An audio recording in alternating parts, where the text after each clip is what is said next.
Hello and welcome to Pure Experiences live streams. We are reading the Mandukya Karika by Gaudapada and this is the part number 13. We are on the chapter number 3, which deals with non-duality, which the Gaudapada is trying to establish only via reason. So let us jump into the text.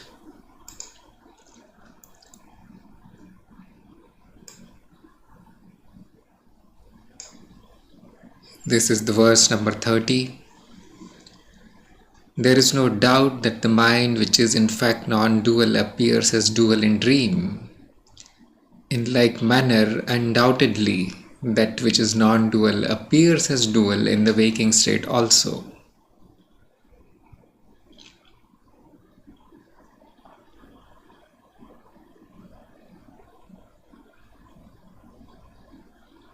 So the mind is being featured here, which is a translation of mana.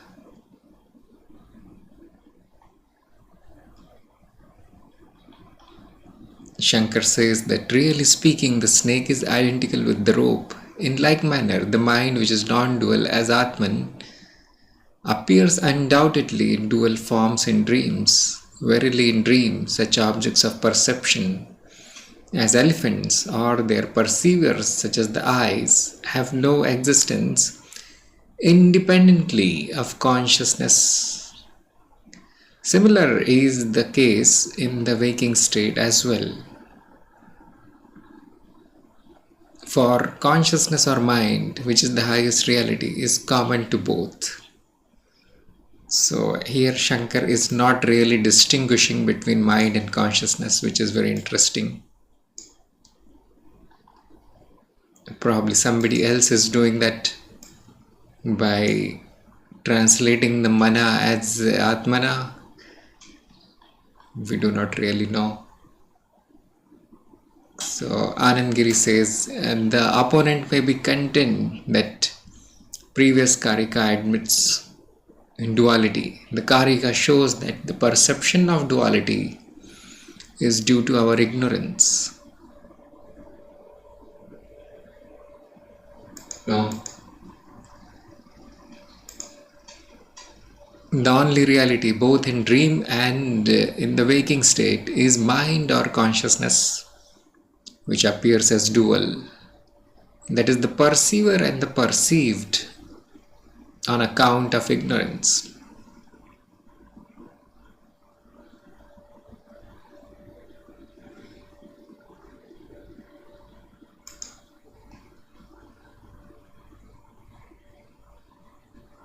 So again, Anandgiri is saying, in Sushupti or deep sleep, when the mind remains pure and non-dual. So the mind is now being interchanged with Atman.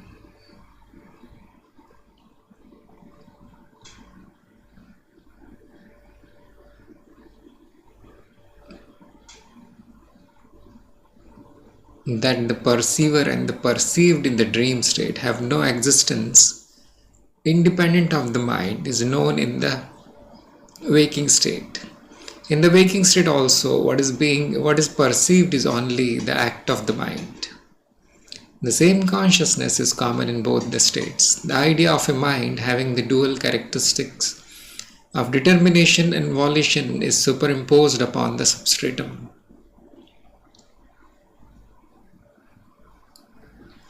That is consciousness, and as a result, the phenomenal world is perceived.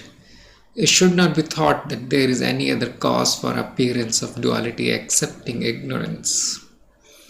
So even Anandgiri is interchanging the mind and consciousness, except he is a little bit more clear about it.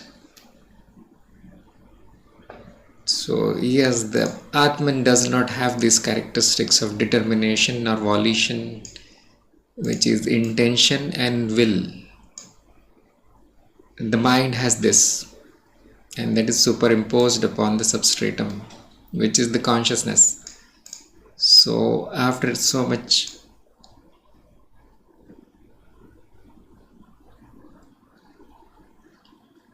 mix up, this line is clearing it up. So I think what Gaudapada is saying, that in the duality appears in the dream state because of the mind, and similarly everything appears dual in the waking state also because of the mind. That will be my understanding here.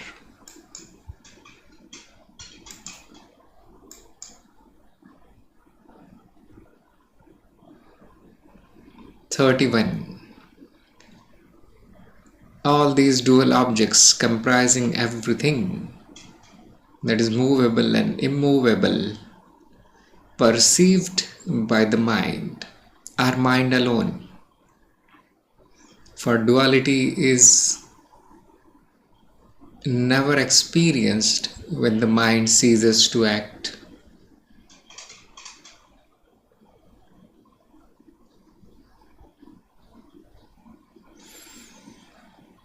So that is very clear, you see. When there is no mind, like in that state of deep sleep, there is no duality, and there is no experience, and even there is no experiencer also. It is complete oneness. It is complete emptiness.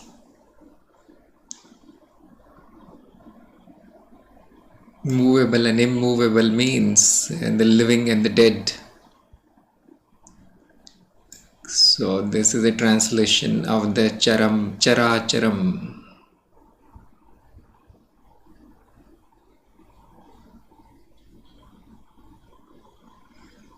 Manodrishyam idam dvaitam.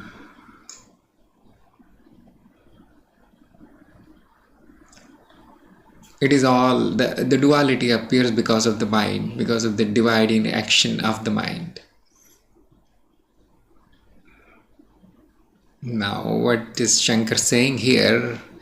It has been said that it is the mind alone which appears as dual objects, like the appearance of snake in the rope. But what is its proof? Our answer is this. We make the statement on the strength of an inference following the method of agreement and difference. The proposition is that all this duality perceived as such by the imagination of the mind is in reality nothing but the mind. And the reason for such inference is that duality is perceived when the mind acts, and it vanishes when the mind ceases to act. That is to say, when the activity, that is the vrittis of the mind, is withdrawn onto itself by the knowledge got through discrimination, repeated practice and renunciation, like the disappearance of the snake in the rope or during deep sleep. Hence, on account of the disappearance of duality, it is established that duality is unreal or illusory, and that the perception of duality is due to the action of the mind is further proved in this Karika.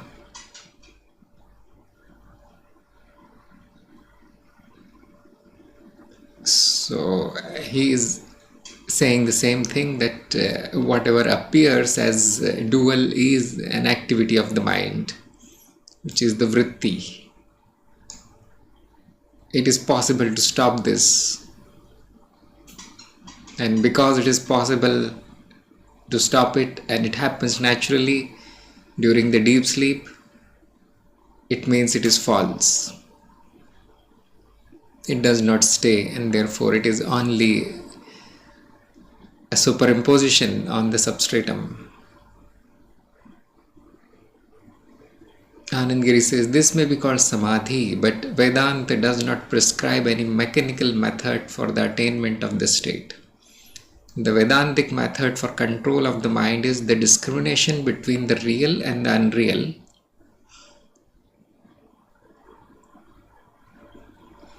all based upon reasoning. So this, according to my interpretation, means that you don't need to induce a state of samadhi to be in the non-dual state. Just realize that whatever is dual is due to our ignorance, due to the activity of the mind, and just leave it there. There is no point in killing the snake that appears in the rope. It is enough to realize that there is no snake. Leave it there. It is not going to go away because it is the mind. Nothing but consciousness is in motion. Appearance is superimposed on the consciousness. So in Vedanta, the mind is not an enemy to be conquered. The mind is to be used. What do we in the mind? The ability to discriminate between real and unreal. That is possible only because there is mind. So it is possible to kill the mind also, which is not recommended. Just see that it is false, and that is the samadhi. What remains when the false is discarded is the truth. That means we are already in the samadhi. It is our own ignorance which tells us which makes us believe that we are out of the samadhi. So Anand Giri says, although there is a difference, Sushupti has often been pointed out by the Vedantic seers as the similar to the state of Nirvikalpa Samadhi. Sushupti is the state when the mind ceases to act. Consequently, in it duality is not perceived.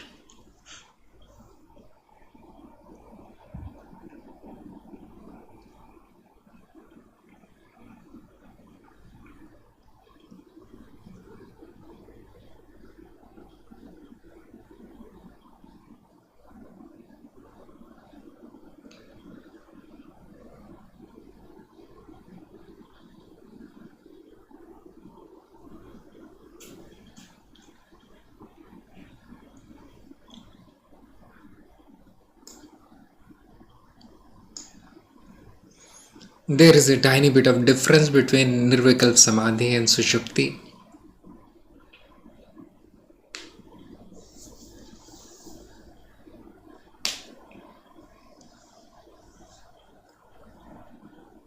But the common feature is that mind ceases to act in both the states.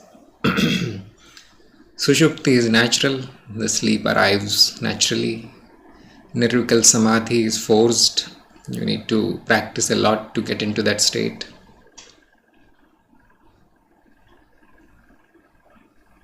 But the important thing to learn here is that there is no mind in that state, and therefore there is no duality, there are no appearances, there is no experience, and it is again a state of the mind only.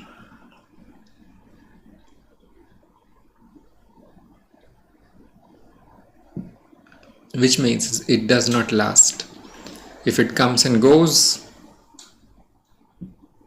this is not real you. That is why nothing is prescribed in Vedanta. Because you are now going to assume that I am present only when I am in Samadhi of Nirvikalpa type or some other type. And that is ignorance. I am always present. The Samadhi comes and goes.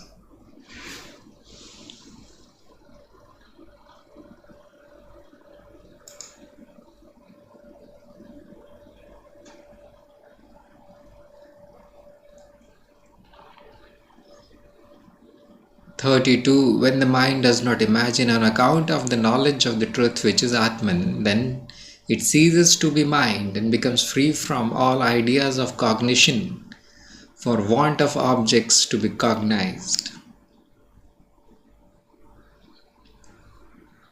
So this is the definition of enlightenment here. The Atman does not need to be enlightened. The mind which thinks that I am unenlightened, that thing needs to be corrected.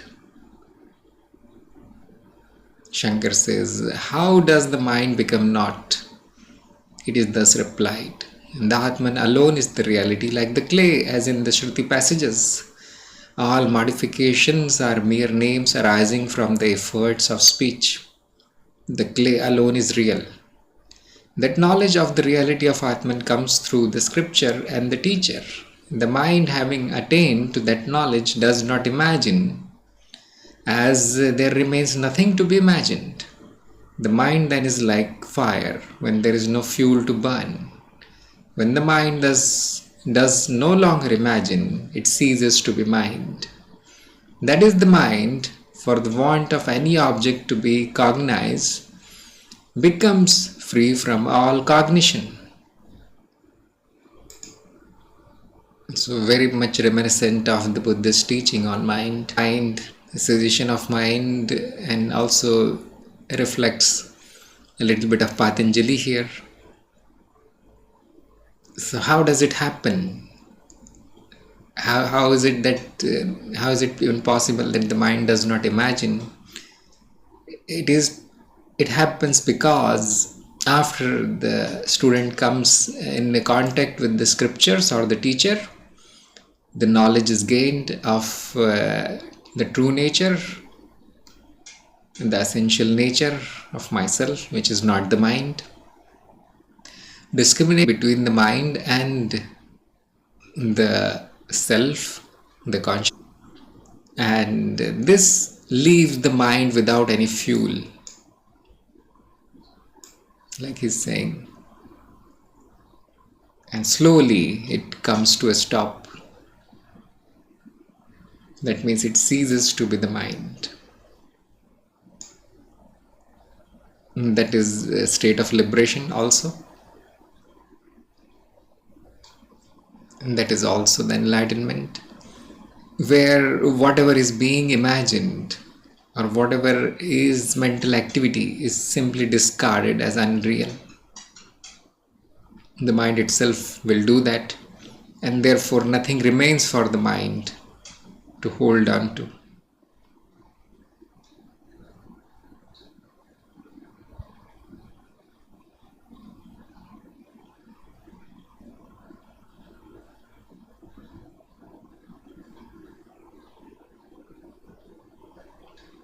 Anand Giri has a very good point here, that the scripture and the teacher only tell the student what is not Atman. Please note this. They are not going to tell you what is Atman. Nobody can tell you that. They will only tell you what is not Atman. Whatever you have assumed is wrong, that is all they tell you. They follow the negative method for pointing out the reality, which is the rational method pursued in philosophy proper. So not only Vedanta, many other philosophies do the same, because cannot point to Atman. it is unpointable. You can only point to the blind beliefs that are held in the mind of the student.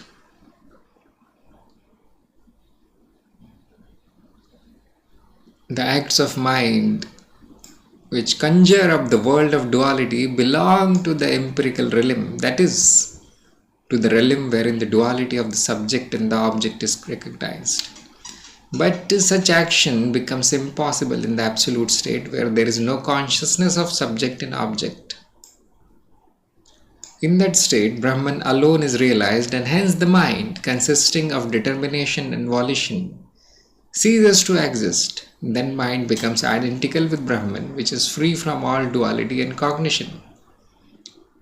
So how the mind, whether it is acting or not acting, is actually Brahman. But in a particular state, it becomes really clear that it is Brahman, which means there is no difference between the subject and object. The subject and object are a creation of the mind. The division is made by the mind, and when that is neutralized, No distinction is seen between them. They become one.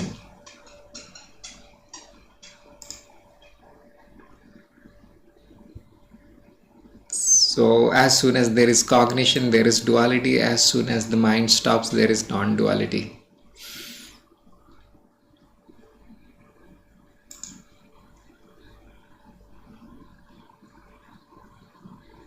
"33. The knowledge which is unborn and free from all imaginations is ever inseparable from the knowable. And the immutable and the birthless Brahman is the sole object of knowledge. The birthless is known by the birthless." This is very good sentence. The mind does not know the birthless. The birthless knows the birthless, which means the Atman knows itself. It is not that the mind knows Atman and becomes free.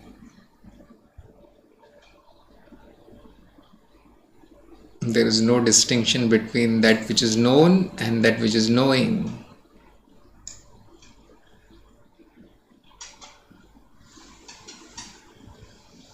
Shankar says, if all this duality be illusory, how is the knowledge of the self to be realized?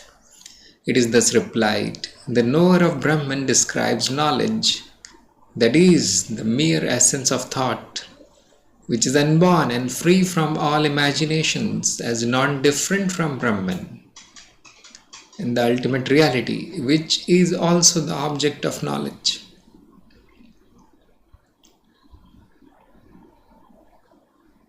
This is supported by such scriptural passages as, like heat from fire, knowledge is never absent from the knower. Brahman is knowledge and bliss. Brahman is reality, knowledge and infinity. The knowledge of which Brahman is the object is not different from the knowable Brahman, as is the heat from the fire. The essence of the self, which is the object of knowledge, verily knows itself by means of unborn knowledge, which is of the very nature of Atman. Brahman, which is of the nature of one homogeneous mass of eternal consciousness, does not depend upon another instrument of knowledge for its illumination, as is the case with the sun, which being of the nature of continuous light, does not require any instrument to illuminate itself.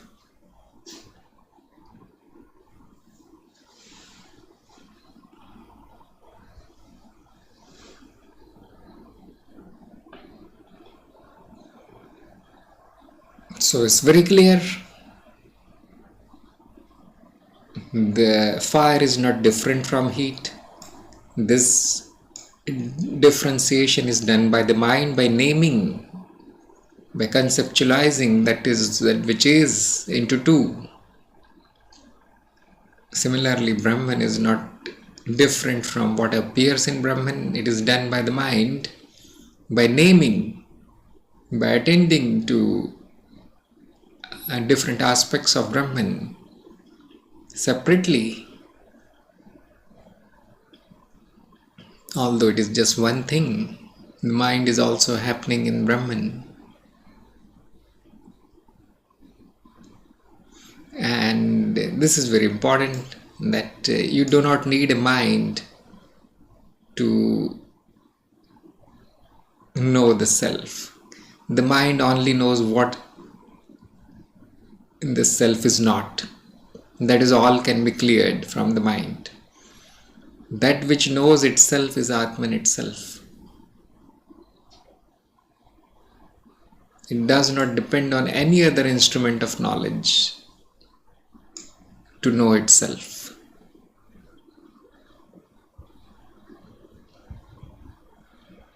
So as soon as the ignorance that I am that, I am this, there is no Brahman, there is no Atman, all these things are cleared from the mind, then the Atman shines by itself. It is not that the mind will know it. It never knows it. It simply gets out of the way.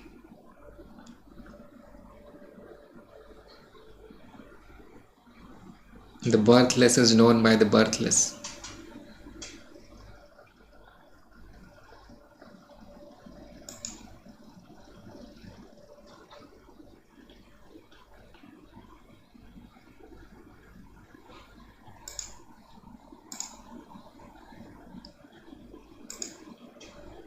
Number 34. The behavior of the mind that is under control, that is, which is free from all imaginations, and that is endowed with discrimination, should be known. The condition of mind in deep sleep is of another sort and not like that. So he is trying to differentiate an awakened mind from an asleep mind. Imaginations is a translation of nirvikalp,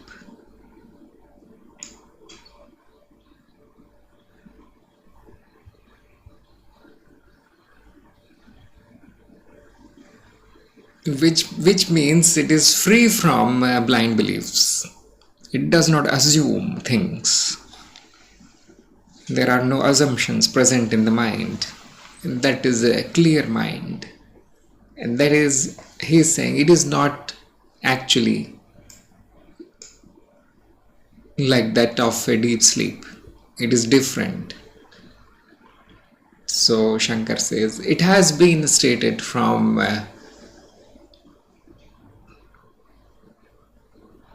it has been stated before that the mind free from imagination on account of the knowledge of truth, which is Atman, becomes tranquil for want of external objects, like the fire not fed by fuel.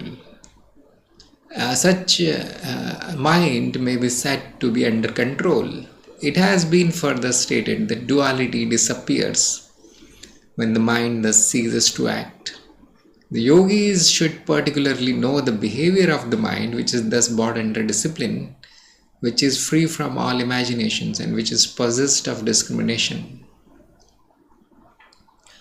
So, discrimination means the intelligence to know the real, to differentiate between the real and unreal. When this becomes continuous activity of the mind.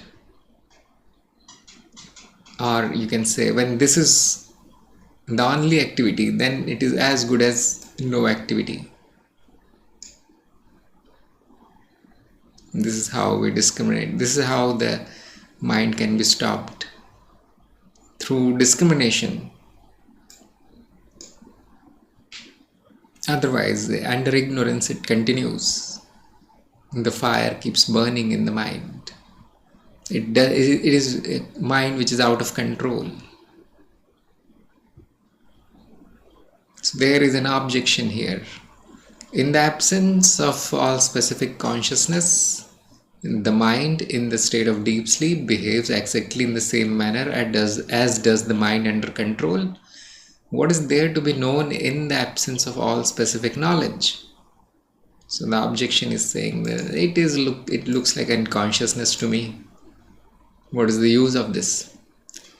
And reply, your objection is not valid, for the behavior of the mind in deep sleep, overcome by the darkness of delusion caused by ignorance, and still full of many potential desires, which are the seeds of numerous future undesirable activities, is quite different from the behavior of the mind well under control and free from ignorance, which produces activities that give rise to numerous afflictions, and from which has been burnt away by the fire of self-knowledge the ignorance which contains the harmful seed of all potential tendencies to act. The behavior of the later kind of mind is quite different, therefore it is not like the mind in deep sleep. As the behavior of such mind should be known, this is the purport. So he has cleared it very well that in the deep sleep the mind is not free from ignorance. It should not be assumed that because it is asleep it is enlightened. That cannot be true. The potential tendencies, the seed, the causal impressions are still there, and as soon as this sleep state is over, the mind returns to its habitual ignorant state. which is called the waking state or dream state. But when the mind is enlightened, which means now there is a discrimination in the mind about what is real and what is unreal, and it itself knows that it itself is unreal. That is kind of paradoxical, but this happens.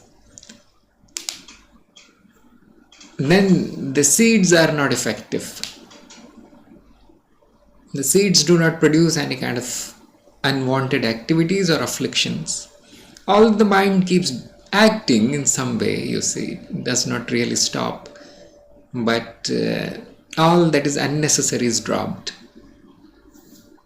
Harmful seed are dropped. And slowly, all actions are dropped then, because nothing is really necessary here.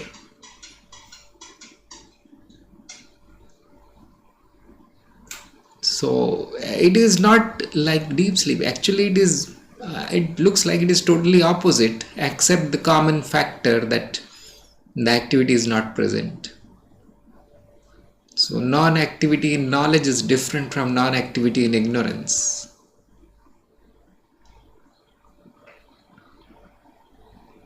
Okay, Anandgiri is also saying that this implies the discrimination between real and unreal.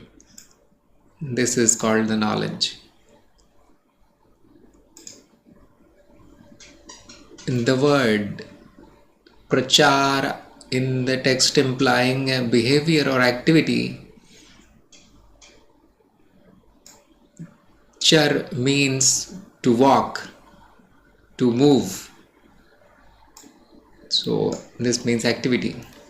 Implying behavior or activity shows that by nigraha or discipline is not meant the yogic discipline leading to nirvikal samadhi. For in that state the mind loses all activity and movement.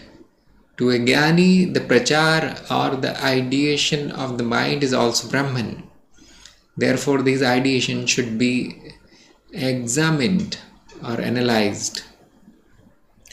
So this is very important. This gives you hint about the differences in the yogic philosophy and Advaita philosophy. In the yoga, discipline is used to reach the nirvikal samadhi. There also the pragya is present. There also the discrimination is present. It is not like sleep, and there is no activity of the mind. There, you will need to go there and see what it looks like else. In my opinion, there is an activity, but it is not an activity induced by ignorance. It is a mind which is almost imperceptible. You cannot say that it is gone, because if it is gone, it will not come back. But that is not the case. When the student, the yogi, comes out of nirvikalpa, since the mind cannot come out of nothing, the mind cannot be born out of nothing, that means it continues during the samadhi. So that many yogis may not agree about this, because there is no memory of the nirvikal samadhi also. That is one thing common with deep sleep here, that the time is not perceived in nirvikal samadhi. So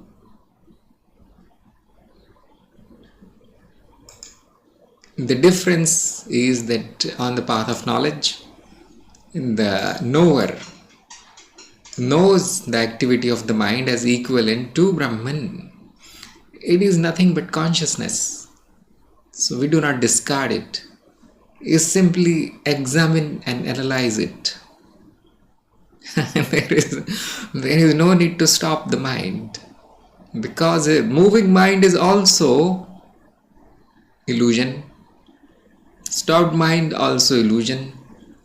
No mind is equal to mind for a jnani, for a knower.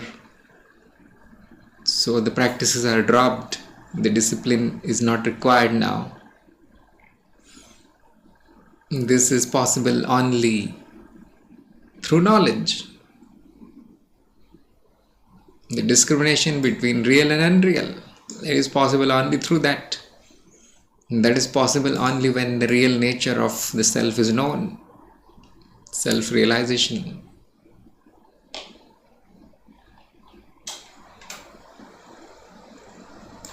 So he further comments that the opponent evidently mistakes the Vedantic tranquility of mind arrived at by discrimination for the yogic samadhi, which is cultivated by controlling the activities of the mind. Hence, his objection to yogic trance, like deep sleep, is associated with absence of mental ideation. Shankar, in this commentary on the Brahma Sutra and in the various other places, puts yogic samadhi and deep sleep under the same category.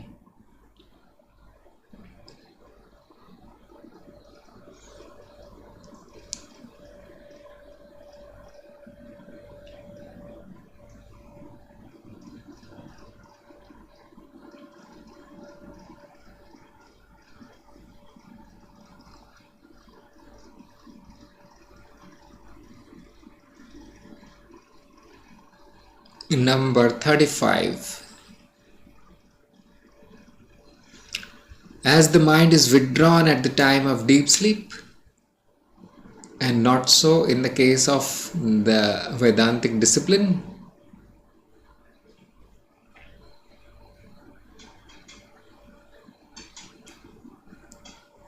therefore there is a difference between the condition of the mind of a sleeper and that of a jnani. The mind of a jnani becomes identical with fearless Brahman, whose all-round illumination is consciousness alone.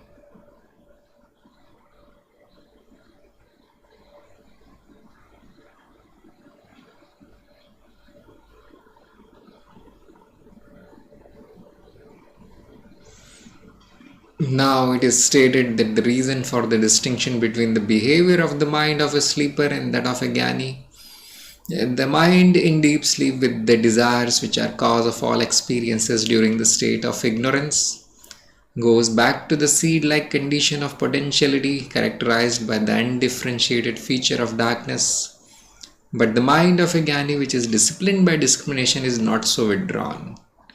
That is to say, it does not go back to the seed-like state of darkness. Therefore is made the distinction between the behavior of the mind in deep sleep and that of a jnani, whose mind is under control.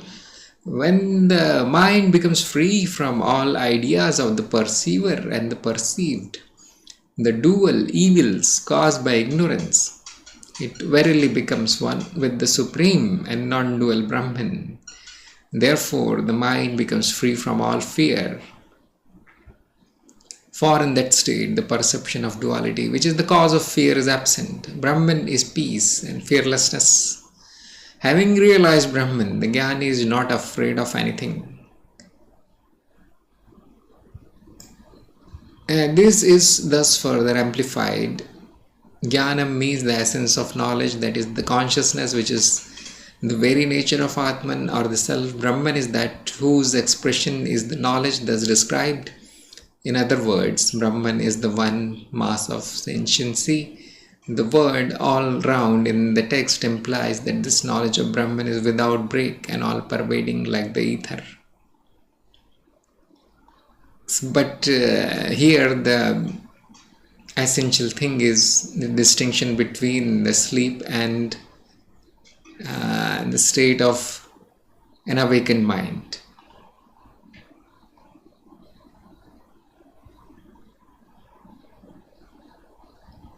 And so Anandgiri says, for an ignorant man, when he wakes up from deep sleep, again experiences these desires.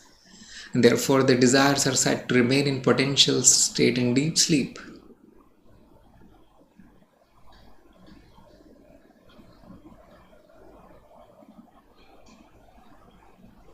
But the case of Gyani is quite different. By the practice of discrimination, he can distinguish reality from unreality. All objects of cognition, being changeable and negatable, are known to the Gyani as unreal. Therefore, the knowledge of Brahman does not denote a state in which the desire remains in potential condition. For the desires of a Gyani are destroyed forever by the knowledge of the non-dual Brahman. Hence, a man having attained to the knowledge of Brahman does not experience any desire, which implies cognizer and cognized. The Gyani knows the activities of the mind as identical with the non-dual Brahman.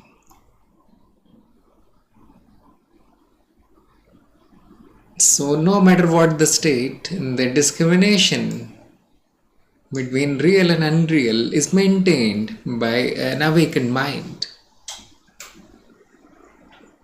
So, he may go in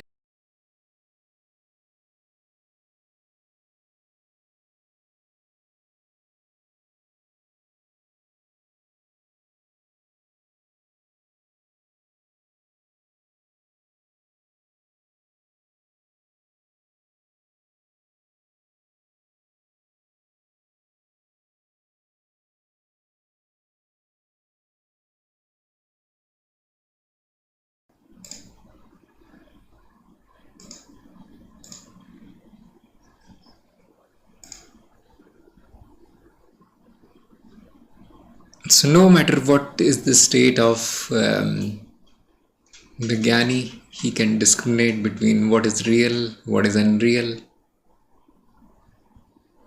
and it does not matter what appears because everything is known and realized to be Brahman alone. There is no need to get into a specific state to realize that. If it is true all the time.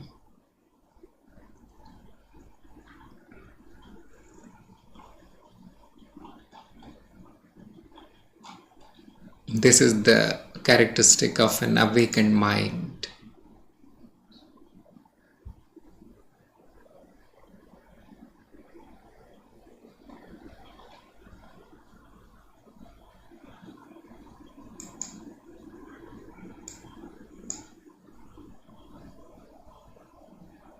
Number 36.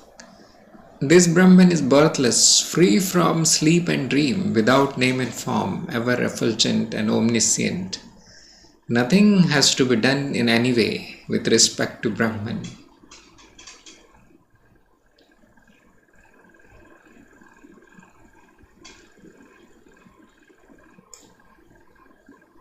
So he's saying most probably that you cannot do much to become the Brahman.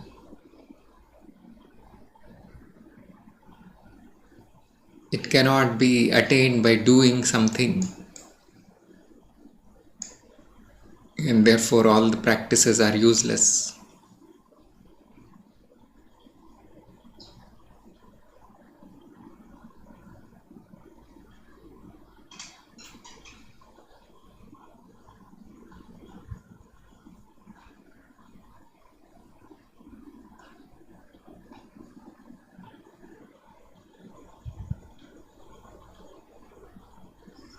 Shankar says here, as regards such Brahman, no action can be enjoyed, as may be in the case of others, who on account of their ignorance of the real nature of Brahman are asked to practice concentration, etc. in the nature of Atman, on the nature of Atman. The purport is that besides the destruction of ignorance, it is not possible to prescribe any disciplinary action for the knowledge of Brahman, as Brahman is always the nature of purity. Knowledge and freedom, the nature of Brahman, which is the subject matter, and the discussion is thus described in other ways.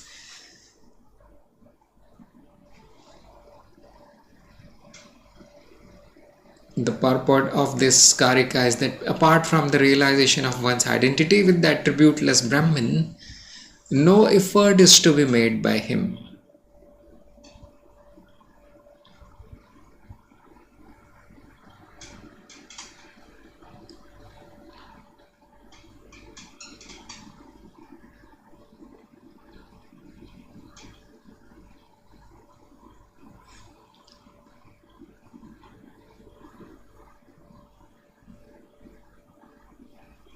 Yogic Samadhi is not the same as the goal of Gyan Yoga as described in the philosophy of Advaita Vedanta or the Karika. I don't know how the categorical imperative of Kant managed to get here. But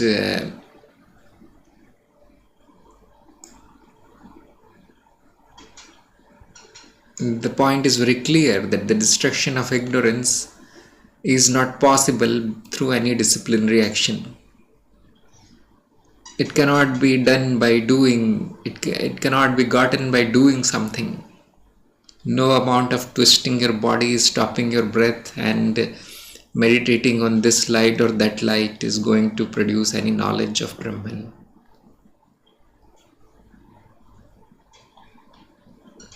So it is an effortless thing. No effort is necessary. All you need to do is throw away your beliefs. Look at the experience. And look at the experiencer. That is all is needed. It is very simple actually. The complexity arises because of the random beliefs that the mind is holding.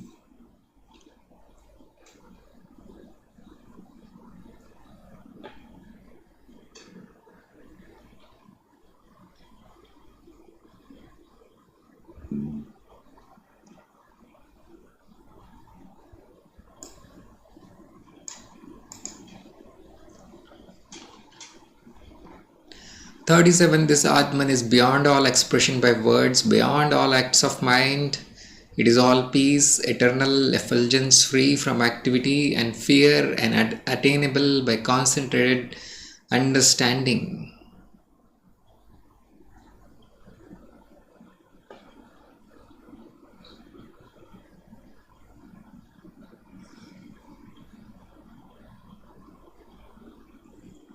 So lots of attributes are listed here of the Atman, and they are all negative.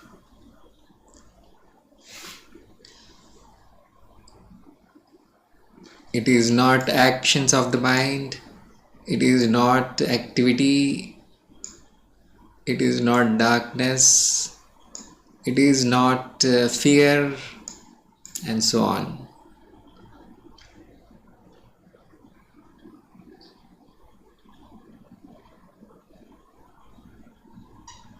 Now is explained the reason for indicating Brahman as without name, as stated above. The word abhilap means expression, denotes here the instrument of sound by which all sounds are expressed. Brahman is beyond speech. The instrument of sound is used in the sense of metonymy, that is, it also implies other instruments of sense knowledge. The purport is that the Atman is beyond all external sense organs. Similarly, it is beyond all activities of the mind. The word chinta in the text stands for the mind, or the internal organ of thought. For the Shruti says, it is verily without pran and without mind. It is higher than the imperishable supreme.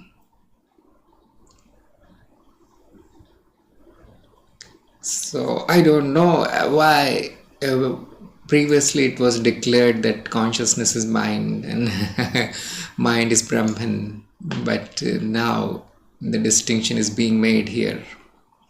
So it can be confusing a little bit. That's why I did not comment earlier about the mind, because I thought probably they will throw some light on this word mind.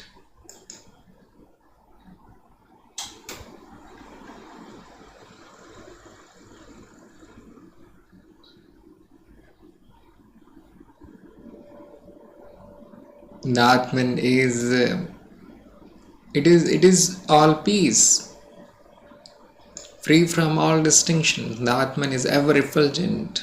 That is to say, being of the nature of self-consciousness, which is its very essence. It is the eternal light. The Atman is denoted by the word Samadhi, as it can be realized only by the knowledge arising out of the deepest concentration, or its on its essence. Or the Atman is denoted by Samadhi because the Jeev concentrates his mind on Atman. It is immovable, that is beyond change, hence it is fearless, as it is free from change. So Anandgiri is defining the Samadhi here, the state of complete identity with non-dual Brahman, arrived at as a result of discrimination and negation of phenomena, is the Vedantic conception of Samadhi, which is quite different from any mystical or mechanical state described as Samadhi in the Yoga system. So the Samadhi here is something very simple. It is simply an abiding in the non-dual Brahman. That's all it is. It does not involve stopping mind or doing anything extraordinary.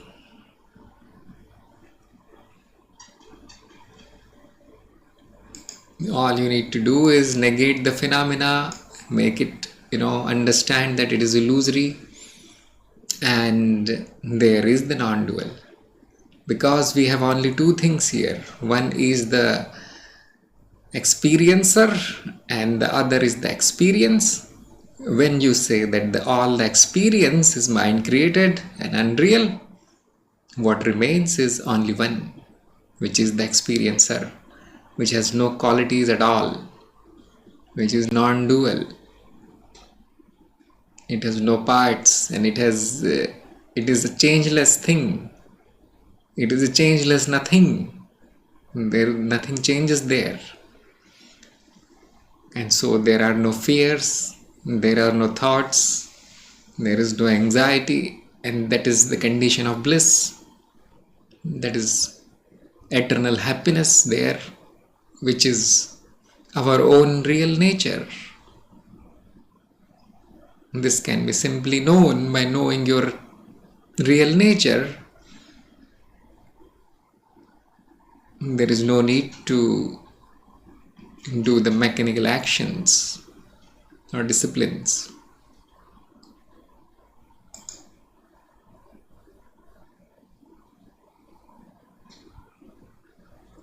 (38) In that Brahman, which is free from all acts of mind, there is neither any idea of acceptance nor any idea of giving up.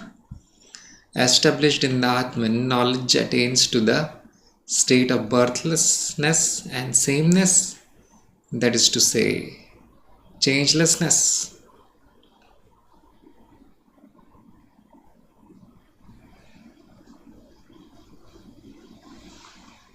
He is saying that you don't need to get anything to achieve the Brahman, and you don't need to give up anything.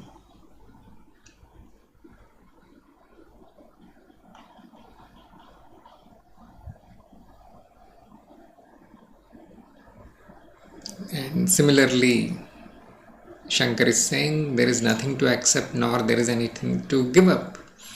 For acceptance or abandonment is possible only when there is change or the possibility of change. So you cannot become Brahman or Atman, you cannot realize it by accepting something. Okay, now I'll do something and turn into Atman. There is no such possibility. And again, I will leave something and then I'll become Atman. It is not possible to do that.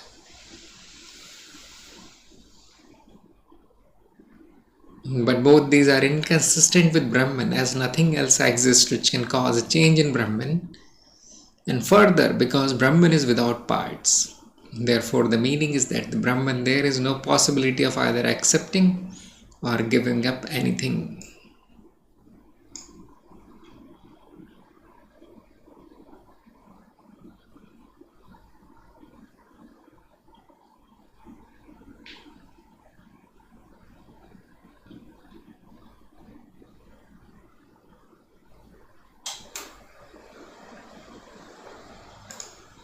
Anandgiri says that the Karika tells us that the changeless non-dual Brahman is beyond all injunctions, mandatory or prohibitory, as enjoyed by scriptures or society. These injunctions apply only to the realm of ignorance. All ethics, prescribing moral codes to be followed or immoral acts to be shunned, apply to the dual world. They have no meaning in respect of Brahman or the knower of Brahman, which are identical.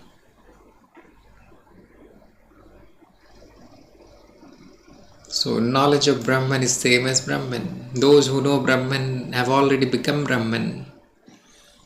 So there is nothing to be done here. You don't need to follow the moral codes, and you don't need to do anything immoral also. These happen as illusions in the dual world. So this may come as a shock to many people that Vedanta has no ethical code. There are no commandments here. You are left to yourself to decide what is good and what is bad, what is ethical, what is unethical. That should come out of this knowledge of Atman automatically. The intelligence is mature enough to decide it for itself.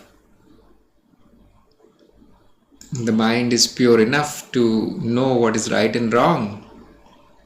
So nothing is prescribed. You can see that those traditions who prescribe the right and wrong, ultimately they get corrupted. And those who are prescribing the ethical rules, they themselves fall into the pit of unethical behavior. This is well known. 39. This yoga, which is not in touch with anything, is hard to be attained by all yogis in general. The yogis are afraid of it, for they see fear in it, where there is really fearlessness. So there is a little bit of criticism of the yoga, where they want to dance around the non-duality, don't want to attain the non-duality. Because if there is non-dual, then who will do all these yogic practices? There is a hidden ego there.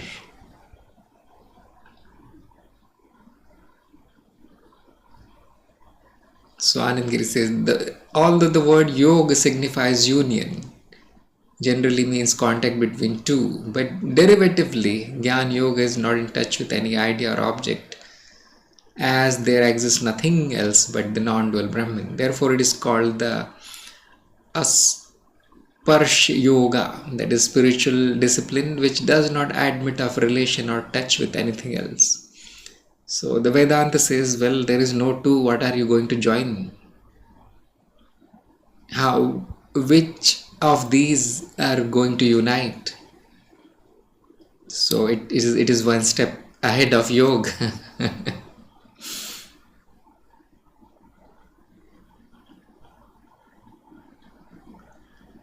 That is to say, those who are called yogis according to Patanjali, their aim is to attain to the trance condition by some mystical or mechanical means and thereby become oblivious of the miseries of the world. But Vedanta says that the world as it is seen in its true character, is Brahman. So all the positivity, negativity, everything is Brahman. The yogi is trying to do something which is one-sided. Although this interpretation may not be absolutely correct. Many of the yogis will not agree to this. Oh, I am not doing that. Why did you tell me? Why did you say that thing? And Anandgiri says the yogis are afraid of losing their individual consciousness, which is the pivot of enjoyments in the world. But Vedanta says that the true nature of the individual in his identity with the non-dual Brahman is his identity with the non-dual Brahman. The idea of individual existence is due to the ignorance of one's own nature. So this is more elegant way than killing the ego, which the yogis are after, while keeping the individuality, while being afraid of becoming nothing. You cannot have both. You cannot become, there cannot be union without destruction of the individual.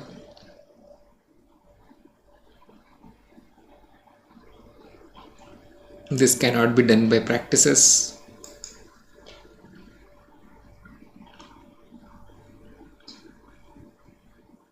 40. The yogis who do not follow the method of Jnana Yoga as described in Karika depend on the control of their mind for fearlessness, destruction of misery, the knowledge of self and eternal peace.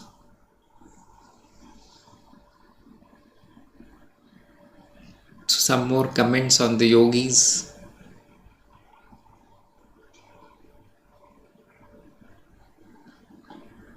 No, we don't have any concern with the yogis here. Probably they are doing whatever they think is right. 41. The mind can be brought under control only by an unrelenting effort like that which is required to empty an ocean, drop by drop, with the help of a blade of kusha grass. So, he is now revealing the nature of the mind. This is very, very difficult thing to control. It will require a lot of effort. It is as good as draining the ocean drop by drop using a blade of grass.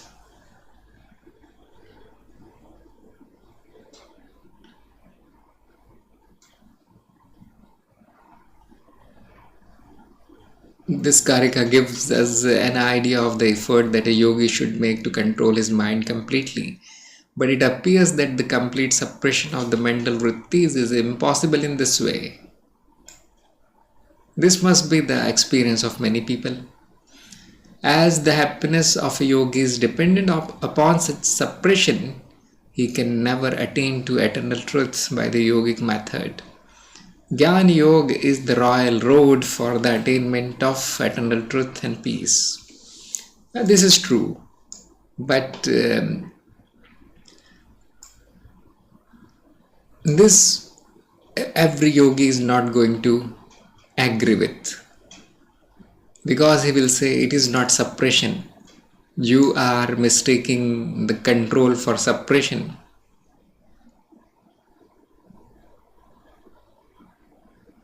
But if the yoga is not practiced under a good teacher, the student may end up suppressing the mind, which is not really recommended. It cannot be suppressed.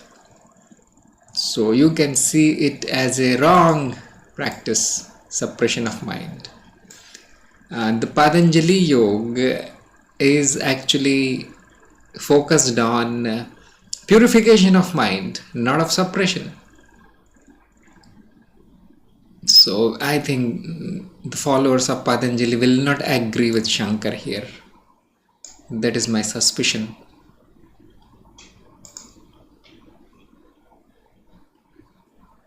Yes, you can end up suppressing, you can end up forcing the mind into this state or that state. But that is not yoga then. That is some kind of stupidity. 42. The mind distracted by desires and enjoyments, as also the mind enjoying pleasure in oblivion, should be brought under discipline by the pursuit of proper means, for the state of oblivion is as harmful as desires. So not only that, you need a lot of desires, but you should maintain the trance-like condition, which looks like oblivion, which looks like the mind has been suppressed, and that state of oblivion is as harmful as desires. That is true. Probably it is more harmful than occurrence of desires, because desires don't do anything bad, but suppression of the mental activity can be like a pressure cooker thing, where you forget to turn off the fire and let it cook.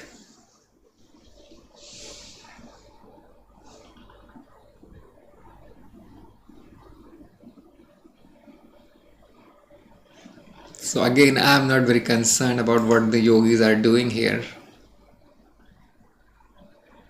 because there can be disagreement here.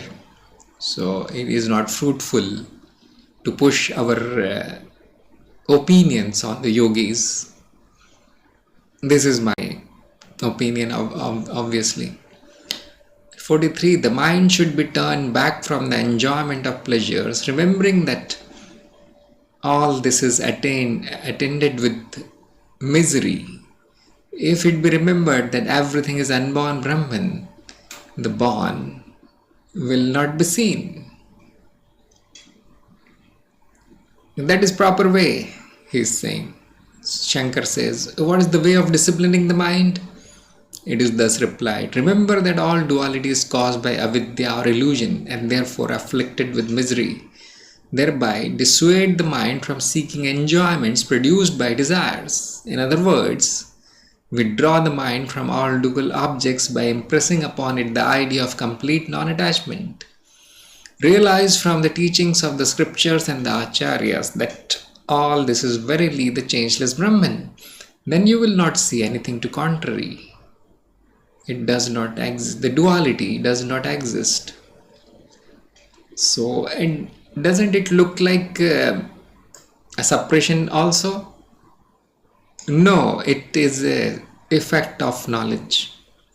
It is a natural effect of knowledge. The seeing of the Maya brings about non-attachment to it. How can you be attached to mere pictures and ideas floating in the mind? The intelligence wakes up and gives up attachment to that which was henceforth considered real. You can attach to the real things, you cannot attach to the unreal. When this discrimination is brought about, the non-attachment or detachment follows. And then the enjoyment seeking, pleasure seeking and pain avoiding behavior, which is caused by these desires, is given up. It is a very natural process. It is cannot be done by force, and that is the proper way to discipline the mind, to use its natural abilities. It is also called the dispassion. And the dual objects, they are always associated with misery. The pleasure is a misery also, because it goes away causing the misery.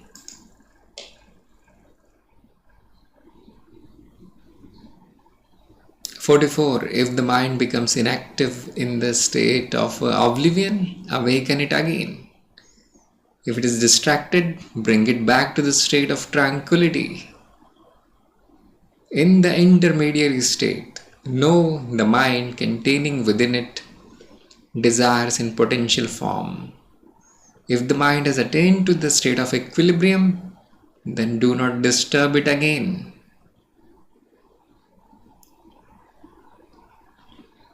So here you will find a hint of the practice. That is the only practice that is being prescribed here, that bring it in awareness again and again and again. Bring it to tranquility, peace, equanimity. If it is distracted by something outside, which it will get distracted in the beginning, you see, the habit of the mind is very strong.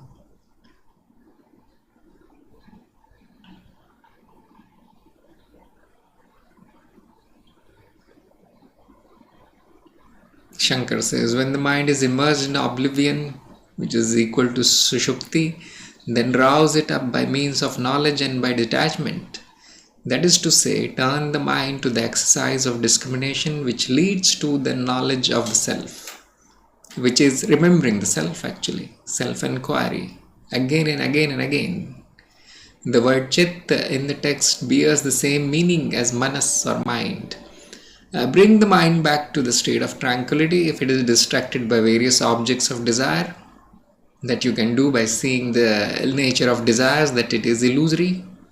When the mind is thus by constant practice awakened from the state of inactivity and also turned back from all objects, but not yet established in equilibrium, that is to say, when the mind still dwells in an intermediary state, then know the mind to be possessed of attachment. So if it is fluctuating, that means it is still attached to something in the duality. There is still ignorance there in the mind. Then the mind contains within it the seeds of desires for enjoyment and inactivity. From that state also bring the mind with care to the realization of equilibrium. Yes, you should be careful. It should not be suppression. It should be throwing the light on the mind. Throw the light of awareness on the mind. You don't need to beat the mind into equilibrium, and that is not possible. Once the mind has realized the state of equilibrium, that is, when it is on the way to realize that state, then do not disturb it again. In other words, do not turn it to external objects.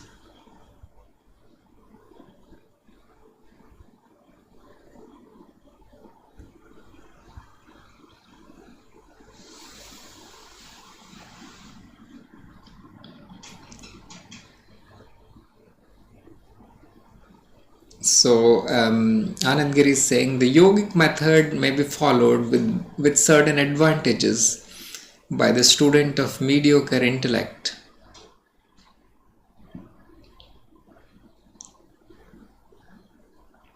Who wants to turn his turbulent mind from the pursuit of external objects.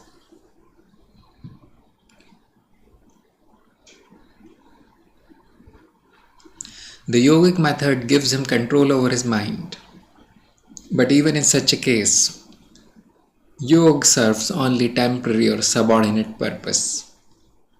So he says, yes, if you see you cannot realize the Vedantic kind of Samadhi, then use the force method if the mind is troubling you too much, if it is a turbulent mind.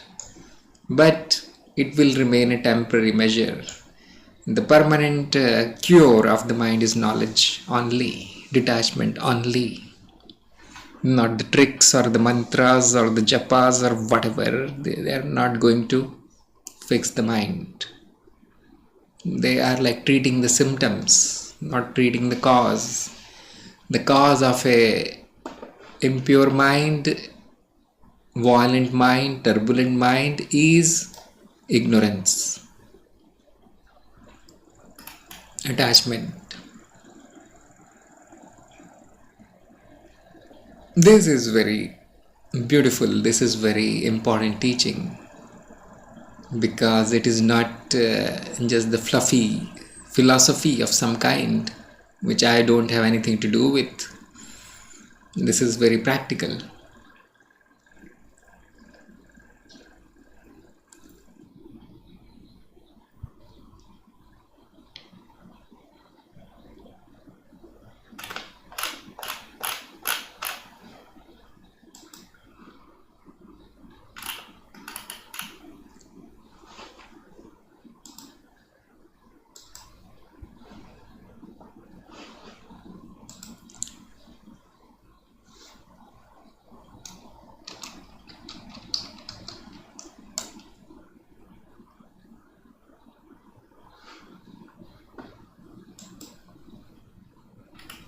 Number 45. The mind should not be allowed to enjoy the bliss that arises out of condition of Samadhi. It should be freed from attachment to such happiness through the exercise of discrimination. If the mind, once attaining to the state of steadiness, seeks externality, then it should be unified with the Atman again with effort.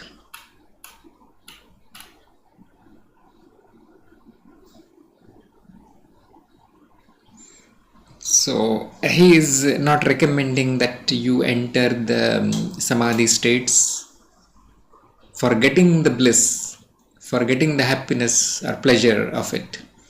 Because it is a pleasure like getting intoxicated or administration of drugs and all. It does not last as long as you are in the Samadhi or as long as you are in that poisonous state of mind. There will be a feeling of happiness because all the mischief of the mind is killed by the drug or alcohol or samadhi, yogic practice. But that does not last. So he is warning, don't do this. Don't turn the yogic practices into an addiction of some kind.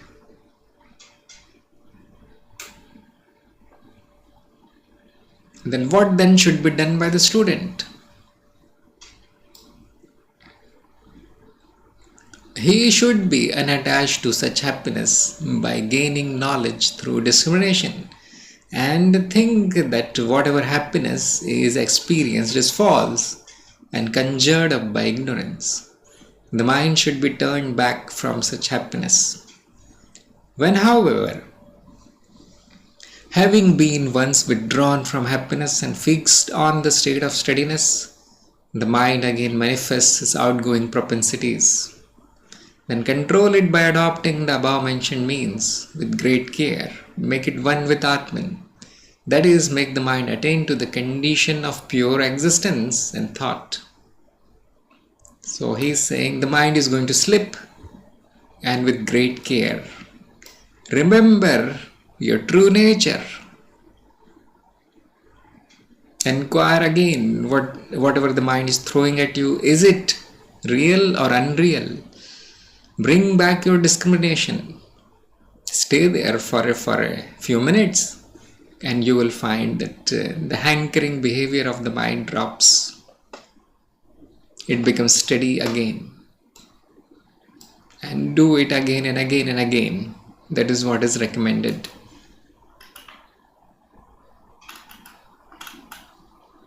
That is the training of the mind, and that is also known as the purification of the mind.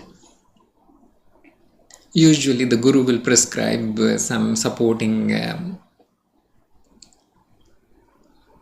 practices also, because nobody is perfect, you see. All minds are imperfect. So it is not a magic, you see. Vedanta knowledge will turn the mind into a very pure mind overnight. And that is magical thing. It does not really happen in the practical life. So therefore some tricks are given here by Gaudapada.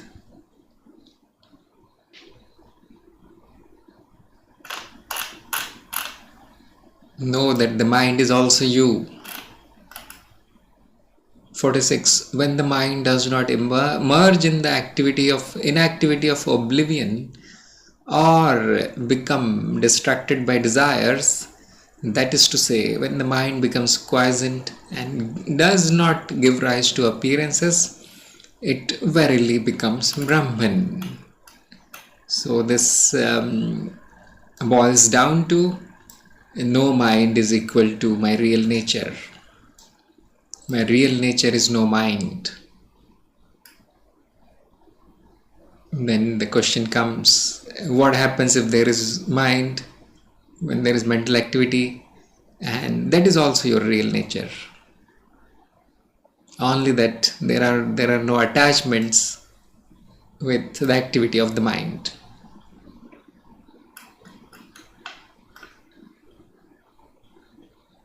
So Shankar is saying, when the mind brought under discipline by above mentioned methods does not fall into the oblivion of deep sleep, nor is distracted by external objects. That is to say, when the mind becomes quiescent like the flame of a light kept in the windless place, or when the mind does not appear in the form of an object, when the mind is endowed with these characteristics, it verily becomes one with Brahman. So it does not matter what is the status of the mind, it remains steady like a flame of a light under protection. And then you can see through the mind because it has now become transparent. So you can see through the mind, and what do you see is you, nothing else.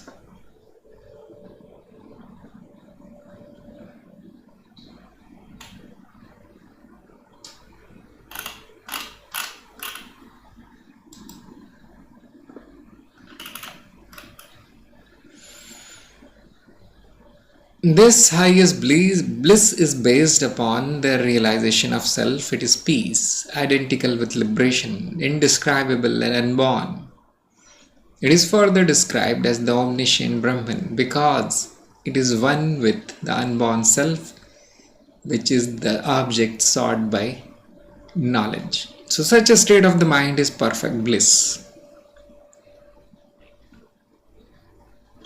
So here you will see this word swastham, which is a mind which is completely absorbed in the self.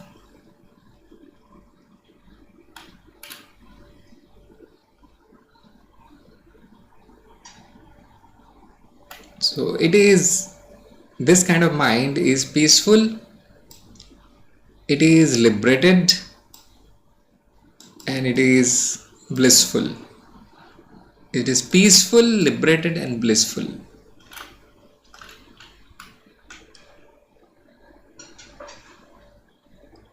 Shankar is also saying it is same as liberation.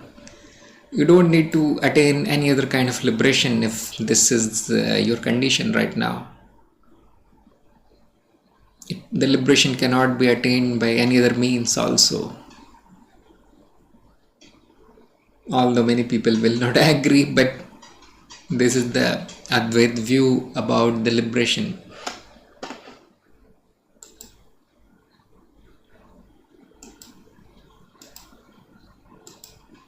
Hopefully the stream is still on. It dropped in between few minutes ago. So anyway, I think we are nearing the end of this chapter. So even though it is late, we'll finish it. So the bliss is Brahman. There is no other bliss. No mind or a steady mind, a transparent mind is blissful mind. So it is, the definition of the liberation is all-absorbing happiness, permanent happiness, cessation of all miseries forever. This is liberation. So that's, some people may say that no, the liberation is the stopping of births and deaths. So that comes from another philosophy probably. From the point of view of the Advaita, this is liberation. Self-realization and staying in the self-realization is liberation. Nothing more needs to be done. That's all. So this is the end of chapter 3, where we arrived at non-duality by reasoning alone. And there were helpful hints about some practices. What they are not telling you much about what to do, but Gaudapada is telling you what not to do. Don't do this, don't do that. That mostly he is telling you that. And remain in knowledge all the time. That should happen to any student who has this very, very intense desire to remain one with the Brahman, to remain in his pure nature all the time. And ultimately you drop that desire also, and you will find that you are already there. The desire is a ladder. The desire to be liberated like this, to remain in the blissful state forever, is the ladder which will take you to Brahman, and then you throw the ladder. And there is no need of it. There is no need of that desire then. After the realization that you are the Brahman, nothing needs to be done. This is the end of the seeking. This is the end of searching. This is the end of the knowledge. There is nothing more to know here. There is nothing in the Brahman to know. There is the end of path of knowledge also. There is no other knowledge except this. Abiding is the final. So hopefully everybody enjoyed this reading this chapter and have benefited from it. There is one more chapter left, which is very, very long. So far I have not decided what to do with this. So what I'll do is I'll go through a few verses here and there, and I'll decide whether they're worth reading, worth spending time on, because there are 100 verses in the chapter 4. Probably there is a potential to know more. That is what your mind will tell. But just now I said there is nothing more to know after this. Still, I'll find out what it is all about. And here we can end today. Thank you very much everyone for attending this late night reading. And I'll see you next time.